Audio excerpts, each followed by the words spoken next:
आप सभी के अंतस्थल में बसने वाले प्रभु श्री राम जी से मेरा सत सत नमन। देखिए, प्रार्थना एक ऐसी शक्ति है जिसका न कोई गणित होता है, न कोई विज्ञान होता है। असीम और अनंत शक्ति भरी होती है प्रार्थना में,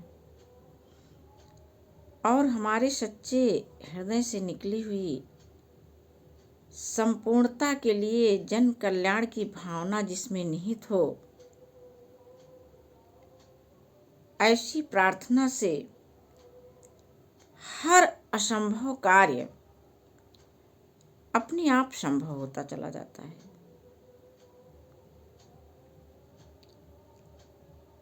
कितने कार्य जो है सभी हम सबों के जीवन में प्रार्थना से ही सफल हुए हैं। जब जब हमने सच्चे दिल से प्रार्थना की है, भगवान का आभार व्यक्त किया है, उनके प्रति मेरा हृदय प्रेम भावना से भरा है,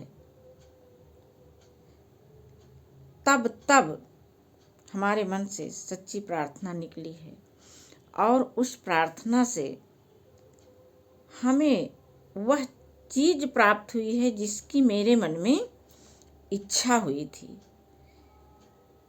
इच्छा इसीलिए होती ही है, पूरी होने के लिए। हम अपनी उस इच्छा को पहचाने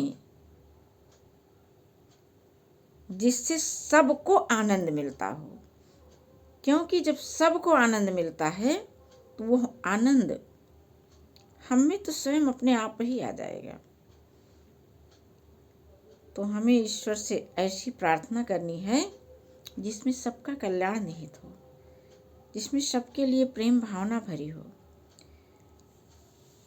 जिस समय हमारा हृदय प्रेममय होता है उसी समय मन से प्रार्थना निकलती है, और मन से निकली हुई प्रार्थना हर असंभव कार्य को संभव कर देती है। देखिए, तुलसीदास जी श्री रामचरितमानस की रचना करते हुए सबकी वंदना की है। उसी समय में तो इन्होंने कहा, कितना बड़ा दर्शन भरा हुआ है इस चौपाई में। सिया राम मैं सब जग जानी, करऊं प्रणाम जोर जुग पानी। ये सारे प्रकरण पहले हो चुके हैं, आइए उसके आगे का आज हम पढ़ते हैं। भाग छोट अभिलाष बड़, करऊं एक विश्वास। पई हहीं सुख सुनि सुजन सब, खल करी हहीं उपहास। बहुत प्रार्थना किया, उसके बाद फिर अपने मन की बात बता रहे हैं तुलसीदास जी कि मेरा भाग्य छोटा है, इच्छा बहुत बड़ी है, परंतु मुझे एक विश्वास है कि इसे सुन करके सज्जन सभी सुख पाएंगे और दुष्ट इस रामचरितमानस की हंसी ही उड़ावेंगे। वो इनके अमृतमय वाक्य उनके कानों में पढ़ ही नहीं पाएंगे, पढ़ेंगे ही नहीं। जिनका बहुत बड़ा सौभाग्य होगा वही रामचरितमानस में दिए गए सारे सिद्धांतों को अपना पाएगा, जिसका भाग्योदय होना होता है। अन्यथा हमारे कानों में लाख बजता रहे लेकिन फिर भी अंतस्थल में नहीं जाता है। खल परिहास होई हित मोरा, काक कहीं कल कंठ कठोरा। हसहीं बकदा दुर्चात कहीं, हसहीं मलिन खल विमल बत कही। फिर भी संतोष कर रहे हैं तुलसीदास जी कि दुष्टों को हंसने दीजिए, उनके हंसने से मेरा हित ही होगा। हंस लें, निश्चित रूप से हित ही होगा। कैसे? जैसे मधुर कंठ वाली कोयल को कौवे जो है वो अपने जैसा ही समझते हैं। उनको लगता है कि कोयल की इतनी मधुर वाणी भी कौवों को बहुत कर्कश ही लगती है। बगुले हंस को और मेढक पपीहे को हंसते हैं। यानी जो जैसा होता है वो सोचता है कि हमसे अच्छा तो कोई हो ही नहीं सकता है, और वह फिर कितनी भी अच्छी चीज़ हो उसको सुनकर के उसका मन शांत नहीं होगा, वो उसे हंसेगा ही।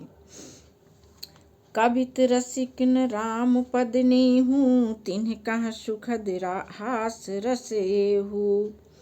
भाषा भनित भोरी मति मोरी, हंसिबे जोग हंसे नहीं खोरी। जो ना तो कविता के रसिक हैं, ना भगवान श्री रामचंद्र जी के चरणों में उनको प्रेम है, उनके लिए भी यह कविता सुखद और हास्य रस का काम करेगी। प्रथम तो यह भाषा की रचना है, दूसरे मेरी बुद्धि भोली है, इससे यह हंसने योग्य ही है। हंस लें, सब लोग हंस लें, हंसने में ही उनके कोई दोष नहीं है। प्रभु पद प्रीति न सामुझिनी की, तिन्हि कथा सुनि लागहि फीकी। हरिहर पद रति मति न कुतर की, तिन्ह कहूँ मत मधुर कथा रघुबर की। जिनको न तो प्रभु के चरणों में प्रेम है और न अच्छी समझ है, उनको यह कथा सुनने में बिल्कुल पसंद नहीं आएगी।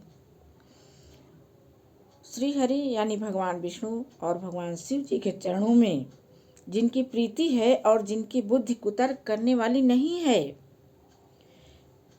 जो भगवान शिव जी में या ऊंच नीच की कल्पना नहीं करते, उन्हें रघुनाथ जी की यह कथा मीठी ही लगेगी। किसको? जो भगवान शिव जी और भगवान विष्णु जी में अंतर नहीं समझता है। सब ही एक हैं, वे भी एक हैं सारे देवी देवता, और हम सब भी देवी देवताओं के अंग ही तो हैं। किसी में कोई अंतर नहीं, ऐसा मान करके हम सबको सबके साथ व्यवहार करना चाहिए। राम भगति भूषित जिय जानी, सुनी है सुजन सराहि सुबानी। कवि न हो नहीं बचन प्रवीणु, सकल कला सब विद्याहीनु। आखर अर्थ अलंकृत नाना, छंद प्रबंध अनेक विधाना। भाव भेद रस भेद अपारा, कवित दोष गुण विविधि प्रकारा। कवित विवेक एक नहीं मोरे, सत्य कहूँ लिखी कागद कोरे। तुलसीदास जी कह रहे हैं कि इसमें काव्य संबंधी एक भी बात का ज्ञान मुझे नहीं है, सत्य ही तो है, उनको कुछ भी नहीं ज्ञान था। उनके तो मन में स्वयं नारायण भगवान श्री राम जी उनके अंतस्थल में बस करके उनसे ये रचना करवा रहे थे, तभी तो यह रचना हो पाई। अन्यथा इतना महान ग्रंथ तुलसीदास जी के बस का नहीं था कि वे इसकी रचना कर लेते। कितनी सत्य बात वे कह रहे हैं कि कवित विवेक एक नहीं मोरे, सत्य कहूँ लिख कागद कोरे। अब भनिति मोरी सब गुण रहित, विश्व विदित गुण एक। सो विचार सुनी है सुमति, जिनके विमल विवेक। मेरी रचना सब गुणों से रहित है, इसमें बस जगत प्रसिद्ध एक गुण है, उसे विचार कर अच्छी बुद्धि वाले पुरुष जिनके निर्मल ज्ञान है वही इसे सुनेंगे। ऐसा तुलसीदास जी अपने बारे में कह रहे हैं, सभी से प्रार्थना कर रहे हैं, और उनकी यह प्रार्थना की ही ताकत थी। जो उनका लिखा हुआ रामचरितमानस आज हम सभी के घरों में पूजा स्थल पर विराजित है, और हम सबको लगातार प्रत्यक्ष अप्रत्यक्ष संदेश दे रहा है, हमारे जीवन को एक अच्छी दिशा दे रहा है।